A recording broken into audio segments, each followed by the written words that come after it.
जीवमजीवं दव्वं जिणवरवसहेन जेणुडे तीर्थं देवीन्दविन्दवन्दं वन्दे तं सर्वदा शीर्षा।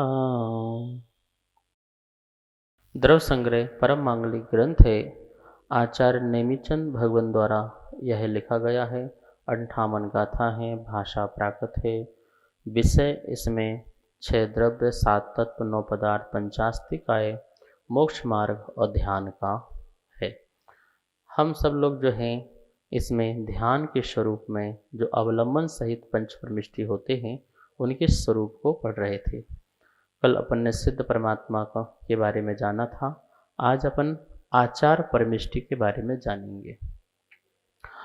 आचार परमिष्टि क्या होते हैं, कैसा उनका स्वरूप होता है और कैसे हमें उनका ध्यान करना चाहिए और उनके ध्यान से हमारे जीवन में क्या लाभ होता है, इन सब के बारे में अपन जानेंगे।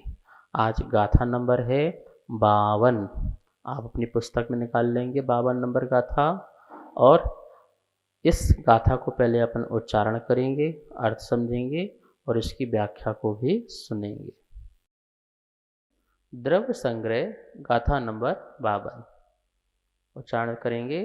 दंसन नाण पहाड़े, दंसन नाण पहाड़े, वीर्य चारित वरत वायारे, वरत वायारे, अप्पम परम चा जुंजई, जुंजई, सो आयरियो, सो आयरियो, मुनि झेयो, मुनि झेयो। एक बार देखें फिर से।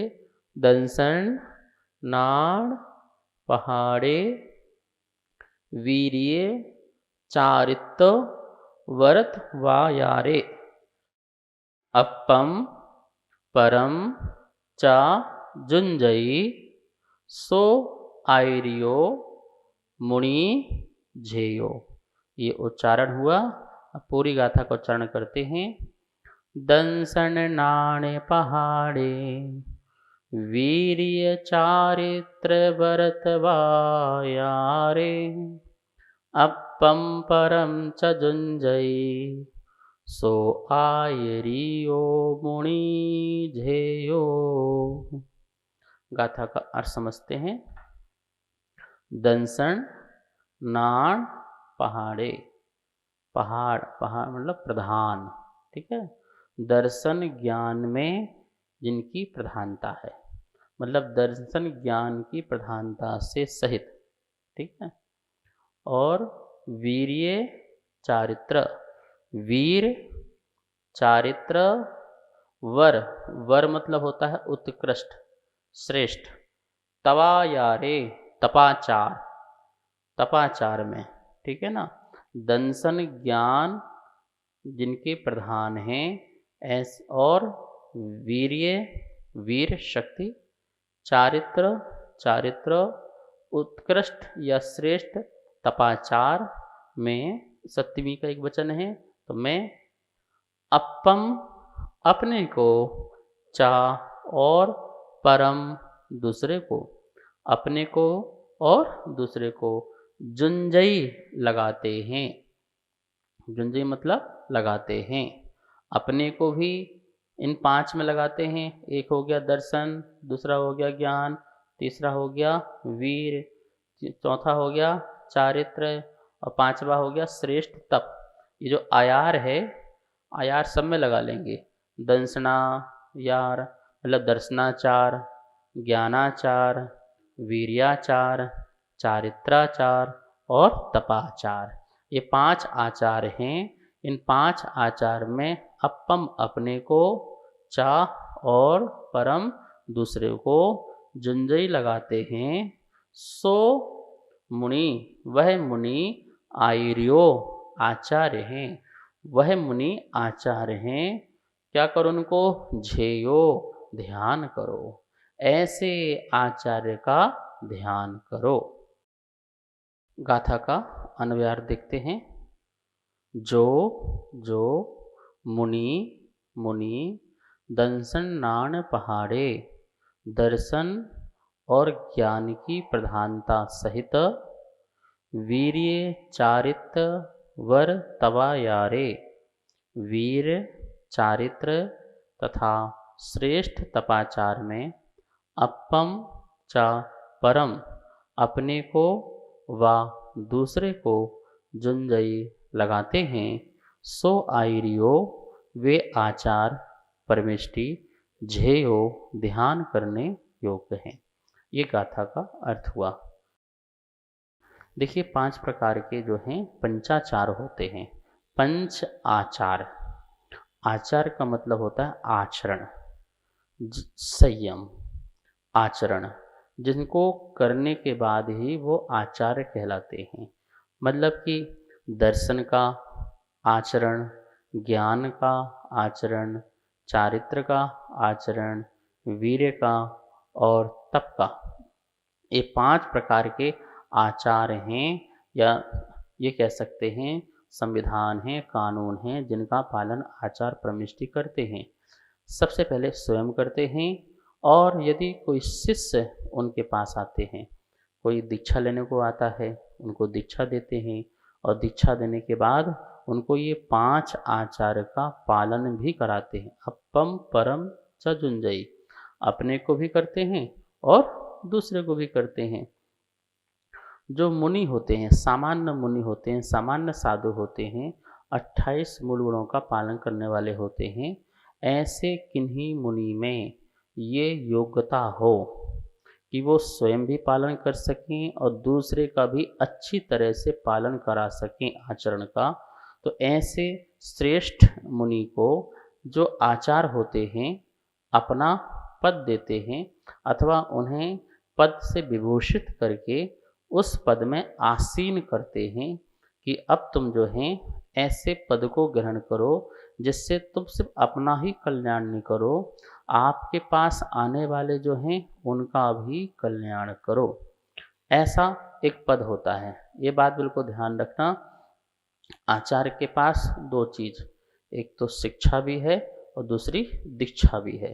वो शिक्षा भी दे सकते हैं और दीक्षा भी दे सकते हैं, ज्ञान भी दे सकते हैं और उनके लिए आचरण भी दे सकते हैं। और जब दीक्षा देंगे तो प्रायश्चित देने के अधिकारी भी आचार्य होते हैं, और कोई भी प्रायश्चित का अधिकारी नहीं होता है। आचार परमिष्टि ही किसी को दोष लगे व्रतों में तो उन व्रतों का जो है निर्दोष करने के लिए या अथवा उनके अतिचार दूर करने के लिए प्रायश्चित देते हैं। प्रायश्चित ग्रंथ का पढ़ने का अधिकार भी आचार्य को होता है। जो आचार्य होते हैं और अपने श्रेष्ठ मुनि को आचार्य बनाना चाहते हैं तो उनको इस प्रकार के प्रायश्चित ग्रंथों का अध्ययन कराते हैं। कैसे कैसे शिष्य गलती करता है, भूलवश, प्रमादवश, कर्मवश, तो उस समय जो है उसको क्या प्रायश्चित देना है, वो प्रायश्चित देने का अधिकार मुनि को भी नहीं है, उपाध्याय को भी नहीं है, वस्त्रधारियों को तो है ही नहीं। कोई पंडित सोचे मैं प्रायश्चित दे दूं तो पंडित भी प्रायश्चित नहीं दे सकता है। कोई विद्वान सोचे मैं प्रायश्चित दे दूं तो विद्वान भी नहीं दे सकता है। कोई आरिका माता जी, एलक छुल्लक जी कहें तो मैं प्रायश्चित दे दूं, प्रायश्चित नहीं दे सकता है। हाँ, आरिका जो गणनीय आरिका है वो किसी महिला को दीक्षा देती है तो वो गणनीय आरिका जो है अपनी आरिकाओं को प्रायश्चित दे सकती है। लेकिन यदि बड़े प्रायश्चित हों तो वो भी आचार्य के पास जाकर के अपनी आलोचना करे और निवेदन करे। बड़े दोष लग गए हों तो उनका प्रायश्चित तो आचार्य परमिष्टि ही फिर दिया करते हैं। छोटे मोटे प्रायश्चित तो गणनी भी दे सकती है, लेकिन सामान्य आरिका भी नहीं दे सकती है। एलक छुल्लक की तो बात ही नहीं है। वस्त्रधारियों को यह कार्य नहीं है। सिर्फ आचार्य परमिष्टि जो है वो दीक्षा भी दे, शिक्षा भी दे, प्रायश्चित भी दे गलती होने पर, ऐसा अधिकार है। तो देखते हैं कि संघ में ऐसा कौन मुनि श्रेष्ठ है जो निर्दोष रूप से पंचाचार का पालन कर रहा हो। अपने सम्यक दर्शन में दोष नहीं लगाने देना, ये दर्शनाचार है। अपने ज्ञान में किसी प्रकार का दोष नहीं लगने देना, ये ज्ञानाचार है। चारित्र जो धारण किया है उसमें भी किसी प्रकार का दोष उत्पन्न नहीं होने देना, ये चारित्राचार है। अपनी शक्ति को छुपाना नहीं, अपने साधना में उत्साह को बढ़ाते रखना, ये वीर्याचार है। और जो है समय समय में तप करना, अनशन करना, अनुदर करना, 12 प्रकार के जो तप हैं, इच्छाओं को रोकना, ये तप में जो लीन रहते हैं वो तपाचार है। इस प्रकार ये 5 प्रकार के आचार का निर्दोष मतलब अतिक्रम, व्यतिक्रम, अतिचार, अनाचार कुछ भी नहीं लगने देते हैं, वो पालन करते हैं। और अपने शिष्यों को, जिनको भी दीक्षा दी है, अपने अधिकार में रखते हैं। जब तक वो निपुण नहीं हो जाते हैं, जब तक अपने आप ही स्वयं जो है पंचाचार का पालन नहीं करते हैं। क्या ध्यान रखते हैं, तुमने सामायिक करी नहीं करी, आज पूरी सामायिक हुई कि नहीं हुई है, प्रतिक्रमण हुआ कि नहीं हुआ है, समय में प्रतिक्रमण करना है, समय में सामायिक करना है, आज का स्वाध्याय के कायोत्सर्ग हुए कि नहीं हुए, स्वाध्याय किया नहीं किया। तो ये जितने भी 24 घंटे की क्रियाएं हैं, चर्या है, उस चर्या का पालन शिष्य ने किया नहीं किया, वो हर प्रकार के हर एंगल से देखते रहते हैं। और कहीं गलती होती है तुरंत ही सावधान कर देते हैं, बस तुम गलती कर रहे हो, आज तुमने स्वाध्याय नहीं किया, आज आपने जो है ईर्य समिति का पालन ढंग से नहीं किया है। ये कोई भी चीज़ हो सकती है, उसको बड़े ही प्रेम से, प्यार से, अथवा पुचकार के या फटकार के, दोनों ही प्रकार से मुनिराज जब तक बिल्कुल अपनी चर्या का पालन नहीं कर लेंगे तब तक वो छोड़ने वाले नहीं है। ध्यान रखना, वो नाराज़ भी हो सकते हैं, वो आपको आशीर्वाद ना दें, मौन हो जाएं, तो आपको कैसा लगेगा, आपके गुरु आपसे मौन हो जाएं, आपसे बात ना करें। ये उनका भी अहिंसा शस्त्र है, ये भी प्रायश्चित है कि कितना बड़ा दंड है कि आपको आशीर्वाद नहीं दे रहे, आपसे बात नहीं कर रहे हैं। और भी बड़े बड़े प्रायश्चित होते हैं। तो इन सब के लिए जो है आचार्य ही उपयुक्त होते हैं। ऐसे आचार्यों को, ऐसे जो मुनि आचार्य बन गया, ऐसा आचार्य का क्या करो, झेयो, ध्यान करो, ध्यान करना चाहिए। अब देखिए यहाँ पर लिखा है आचार परमेष्टि, जो साधु दर्शन, ज्ञान, चारित्र, वीर और तप, इन 5 आचारों का स्वयं पालन करते हैं, उसी प्रकार दूसरों से भी, दूसरों से भी मतलब मुनि से भी उनका पालन करवाते हैं, उन्हें आचार परमेष्टि कहते हैं। दूसरे से मतलब यहाँ पर क्या है, ऐसे नहीं कि लोगों से कराते हैं, 5 आचार का पालन लोगों से नहीं करा सकते। जो शिष्य बनते हैं, क्या बनते हैं, शिष्य मतलब जो दीक्षित होते हैं वो शिष्य होते हैं। भक्त जो होता है वो दीक्षित नहीं होता है, भक्त तो भक्ति करता है बस। आचार किसे कहते हैं, यहाँ लिखा है अपनी शक्ति के अनुसार निर्मल किए हुए सम्यक दर्शन आदि में जो क्रियाएं की जाती हैं उसे आचार कहते हैं। आचार 5 होते हैं, दर्शनाचार, ज्ञानाचार, चारित्राचार, तपाचार और वीर्याचार। अपनी शक्ति अनुसार निर्मल किए हुए सम्यक दर्शन आदि जो 5 बताए हैं, इनकी जितनी भी क्रियाएं हैं उसमें दोष नहीं लगने देना। जैसे कि सम्यक दर्शन है तो उसमें निसंकित, निकंक्षित और ये सब भाव हैं, अमूढ़ दृष्टि, अवगोहन, ये 8 जो भेद हैं इनमें दोष नहीं लगने देना।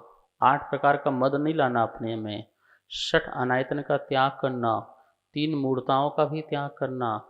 ये जो हैं 8 जो हैं शंका आदि दोष पैदा नहीं होने अपने में, शंका कभी मत लाना, कभी कुछ मांगने की इच्छा मत रखना, ठीक है ना, कोई धर्मात्मा से गिलानी मत करना, किसी के दोष को दुनिया में उजागर नहीं करना, ये सब गुण हैं।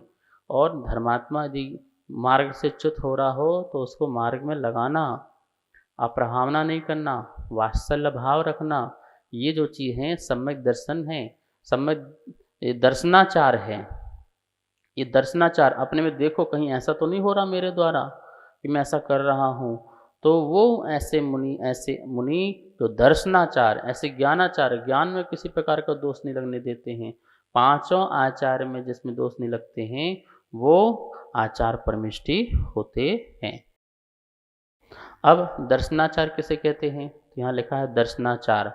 सम्यक दर्शन में आचरण करने को दर्शनाचार कहते हैं। ज्ञानाचार, सम्यक ज्ञान में आचरण करने को ज्ञानाचार कहते हैं। चारित्राचार, सम्यक चारित्र में आचरण करने को चारित्राचार कहते हैं। तपाचार, सम्यक तप में आचरण करने को तपाचार कहते हैं। वीर्याचार, सम्यक वीर में आचरण करने को वीर्याचार कहते हैं।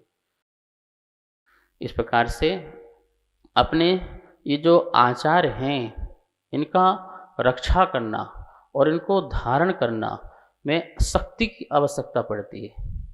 पड़ती है शक्ति की। तो हमारे पास वो जो शक्ति है, उस शक्ति से ही इनको बचा के रखना, ये वीर्याचार है। अपनी शक्ति को विषयों में नहीं लगाना, भोगों में नहीं लगाना, कषायों में नहीं लगाना, उस शक्ति से ही अपने तप को, अपने सम्यक दर्शन आदि आचार हैं, उनका अच्छी तरह से पालन करना, ये भी वीर्याचार है। कुछ लोग अपनी शक्ति छुपा लेते हैं। तुम खड़े होकर समाहित कर सकते हो, पर नहीं कर रहे हो तो शक्ति को छुपाया ना। तब उपास कर सकते हो, नहीं कर रहे हो तो छुपाया है ना। नहीं, वीर्याचार का भी पालन करना। इस प्रकार पांचों आचार का जो पालन करते हैं वो आचार परमिष्टि होते हैं। और भी बातें होंगी, कल करेंगे, समय हो गया है। आइए माँ जनमाणी की स्तुति करते हैं। वाणी के ज्ञान ते सूझे लोकालोक, सो वाणी मस्तक नमो, सदा देत हूँ धोक, सदा देत हूँ धोक। सबको बहुत बहुत मंगल आशीर्वाद।